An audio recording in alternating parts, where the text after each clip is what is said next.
TSS Sharma గారు సుశీలమ్మల ముద్దుబిడ్డ. తెలుగు సినీ రచయితలలో సుప్రసిద్ధులు. స్వయం కృషి, సిరివెన్నెల, సితార వంటి ఆణిముత్యాలైన చిత్రాలకు కథ, మాటలు అందించిన సృజనకారుడు. శతాధిక చిత్రాలకు కథతో పాటు స్క్రీన్ ప్లే అందించిన ప్రతిభాశాలి. తెలుగులోనే కాకుండా తమిళ, కన్నడ, హిందీ చిత్రాలకు సైతం కథా రచన చేసిన బహుభాషా ప్రేమికుడు మరెవరో కాదు, మన సాయినాథ్ తోటపల్లి గారు. రజనీకాంత్ నటించిన నరసింహ లాంటి సినిమా డైలాగ్స్ సినిమా హాల్లో దద్దరిల్లాలన్నా, డైరెక్టర్ వంశీ సితార లాంటి సినిమా హృదయాన్ని హత్తుకునేలా ఉండాలన్నా, వంశీ గారి రాఖీ లాంటి సమాజ సందేశాన్ని కోరే సినిమా ప్రజల మధ్యకు రావాలన్నా, సాయినాథ్ గారి కలం నుండి ప్రాణం పోసుకొని మన ముందు ప్రత్యక్షం అవ్వాల్సిందే. ఎంతో ఉన్నత శిఖరాలు అధిరోహించిన నా వంటి రచయితలని ఆప్యాయంగా పలకరించే వారి పెద్ద మనస్సుకి తలవంచి ప్రణామం చేయాల్సిందే. మరణ మృదంగం, ఛాలెంజ్, పవిత్ర ప్రేమ, బాబాయ్ హోటల్, గీతా గోవిందం, కృష్ణమ్మ కలిపింది ఇద్దరిని చెప్పుకుంటుంటే అన్నీ హిట్ మూవీసే.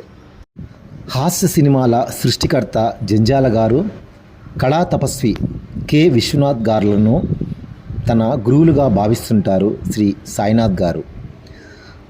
నాకు సార్తో ఉన్న పరిచయం.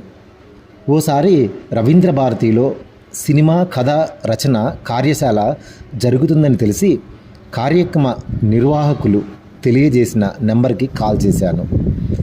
అవతల గంభీరమైన వాయిస్. ఎవరోలే అనుకొని గలగలా మాట్లాడేస్తున్నాను. రేపు ఉదయం త్వరగా వచ్చేసి ముందు వరుసలో కూర్చో అన్నారు. సరే అంటూ పేరు తెలుసుకున్నాను. అప్పటి వరకు నాతో మాట్లాడింది సాయినాథ్ గారని తెలిసి మొదట ఆశ్చర్యం వేసింది. నాలాంటి సామాన్యులను సైతం గుర్తుపట్టి తర్వాత కార్యక్రమంలో పలకరించడం సార్లో ఉన్న ఓ గొప్ప సుగుణం. ఓసారి సార్ వాళ్ళ ఇంటికి వెళ్ళాను సతీ సమేతంగా. ఓ మాట అడగాలని మదిలో. అడగాలంటే చిరు సంశయం. తీరా అడిగాక కాదంటే, సార్ నా వాయిస్ మృదువుగా.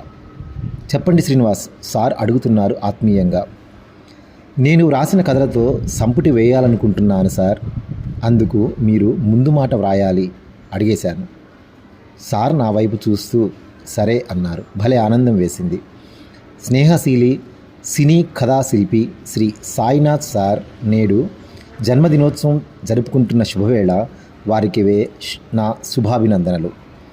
మీరు మరెన్నో జన్మదినోత్సవాలు జరుపుకోవాలని మనస్ఫూర్తిగా కలియుగ ప్రత్యక్ష దైవం శ్రీ వెంకటేశ్వర స్వామిని కోరుకుంటూ మీ అభిమాని గొరెపాటి శ్రీనివాస్, హైదరాబాద్.